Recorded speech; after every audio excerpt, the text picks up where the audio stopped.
Guys, welcome back to my channel. In my previous vlog, nagpinatubo trail kami. Napasabak tayo sa different site conditions. So, dumaan tayo sa mga river crossings. And then marami din tayong nadaanan na maalikabok na parte. Yung mga sand na galing doon sa pinatubo. So, naging madumi yung ating sasakyan. Kumapit yung mga buhangin sa exterior at saka doon sa under chassis. Ang naging challenge natin ngayon is paano siya lilinisin. So, una nating ipinabody wash kasi wala pang available na mag-a-underwash. So, pagkatapos kong mag-trail, nagpa-service ako, nagpa-change oil ako, saka nagpalit ako ng mga filters. Ang inuna natin yung body wash kasi wala pa akong makita na pwedeng mag-underwash. After na ma-body wash siya, malinis na ulit. Malaking tulong din yung PPF. Hindi masyadong kumapit yung mga buhangin. So at madali din siyang nalinis. At finally, nakakita ako na nag-a-underwash dito sa Levi Mariano Avenue sa Taguig. Ito yung Cartec. Marami silang services na pinoprovide at isa na doon yung pag-a-underwash. It's good na marami silang lifter at isa sa mga lifter na ginagamit nila is yung sa kanilang pang-underwash. So, dumiretso na tayo at nagpa-underwash na tayo. So, sa una, nilift lang ng mababa para maabot yung fender liner para ma-sprayan ng tubig. Pagkatapos, saka nila itinaas ng mataas. So, pagkatapos, itinaas nila ng full at doon sila nag-spray ulit ng tubig para matanggal yung mga dumi sa ilalim. Then, after that, nag-spray naman sila nung shampoo. Actually, kung tubig lang ang gagamitin mo, hindi talaga matatanggal yung mga buhangin na kumapit. Nung sinilip ko yung ilalim, actually, marami mga buhangin galing pinatubo at saka iba yung kapit niya. Kapit na kapit talaga siya. So, kung hindi mo siya kukuskusin, hindi siya matatanggal. Ang feeling ko kapag hindi natanggal yung mga buhangin na yun at nagtagal dun sa ilalim, pwedeng pagsimulan ng kalawang. Kaya siniguro ko na matanggal talaga yung mga buhangin. Of course, kinuskus nilang mabuti yung mga ilalim, no? Kasi yung shampoo, tapos meron silang basahan, pinunasan, para matanggal talaga yung mga dumi. So, after na malinisan yung ilalim using the basahan, nag-spray uli ng tubig. Maganda rin yung ganitong klase ng lifter pagka nagpapa-underwash kasi hindi nakapatong yung gulong doon sa pinaka-platform. Nakahang siya. So, pwede mong paikutin yung gulong sa harap, sa likod. So, pwede mong linising mabuti yung likod ng gulong at saka yung mga singit-singit. Walang sagabal. So, pagkatapos ma-sprayan ng tubig yung ilalim, medyo ibinaba ni Kuya yung lifter para maabot niya ngayon yung bandang tire area. At dito na niya nilinis yung mugs at saka yung tires. And since mababa na yung lifter, naaabot niya ngayon yung fender liner. At pagkatapos niyang malinis yung fender liner, sinunod niyang linisin yung hammer e-board at saka yung the rest of the mugs and tires. Pag malinis kasi, parang angga ang tumakbo. But of course, psychological lang yun. Ewan ko sa iba pero sa akin, gusto ko laging malinis yung sasakyan ko. So yung interior at saka exterior ng sasakyan ko, palagi siyang malinis.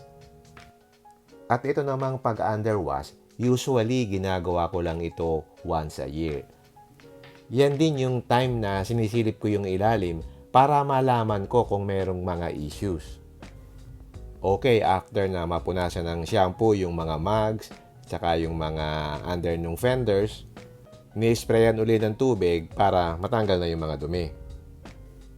Meron nga pala ako nitong hammer e-board.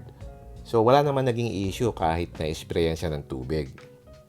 So after na ma-sprayan ng tubig, ininsist ko na tuyuin naman ng basahan para hindi magkaroon ng mancha. So after na mapunasan niya yung body, ang sunod ko na pinatuyo is yung under chassis.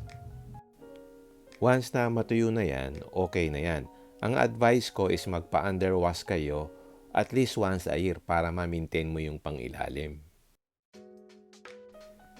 By the way, yung mga undercoating hindi ko na ina-advise kasi usually yung mga sasakyan naman is factory rust proof yan. Kapag nilagyan mo kasi ng undercoating minsan, Especially kung rubby rice, may tendency na mabutas yung coating na yon. At doon papasok ngayon yung tubig na pwedeng pagsimulan ng kalawang. Usually kasi dyan, maganda siyang tingnan sa labas pero hindi mo alam kung ano yung nasa loob. So pag tinanggal mo yung coat, may kalawang na pala. Sa mga nagte-trail, advisable talaga na magpa-underwash ka once na lumabas ka na dun sa trail. Or the day after para ma-maintain mo talaga yung pangilalim mo. Especially dito sa Mount Pinatubo na galing sa ash yung mga buhangin doon.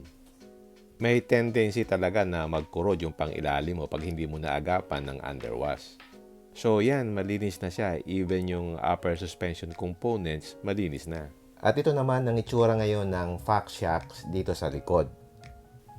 Even yung performance din mas nai-improve kasi walang dirt and grime dun sa mga suspension components. So dito sa harap yung engine undercover o tinatawag na bus plate o UVP na kapag basa yan at hindi mo tinuyo, may possibility na magmantsa. Kaya pinapunasan ko yan na para matuyo at hindi magmantsa. And then pinapunasan ko din yung Fox Shocks para mas malinis. Sayang nandun na rin, nililinis na lang di ba? So, pinapunasan ko yan para lumitaw yung ganda ng Fox Shocks. Yan din yung time para ma-check mo kung may leak yung iyong shock absorber.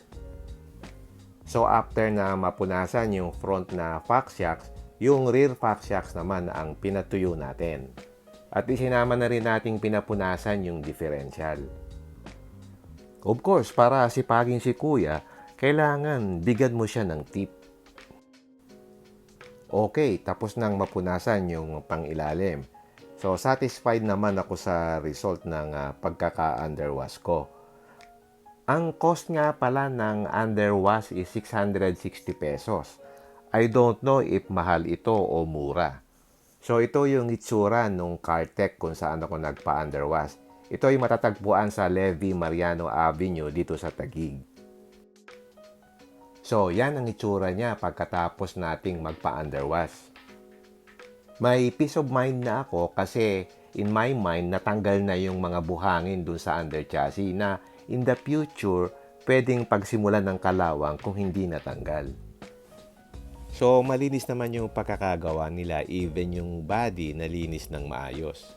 At pagdating sa pangilalim, very satisfied ako, mukha na uli siyang bago. Okay, hanggang dito na lang. If you like this video, don't forget to like, share, and subscribe. Until next time, see you again in my next vlog. Bye!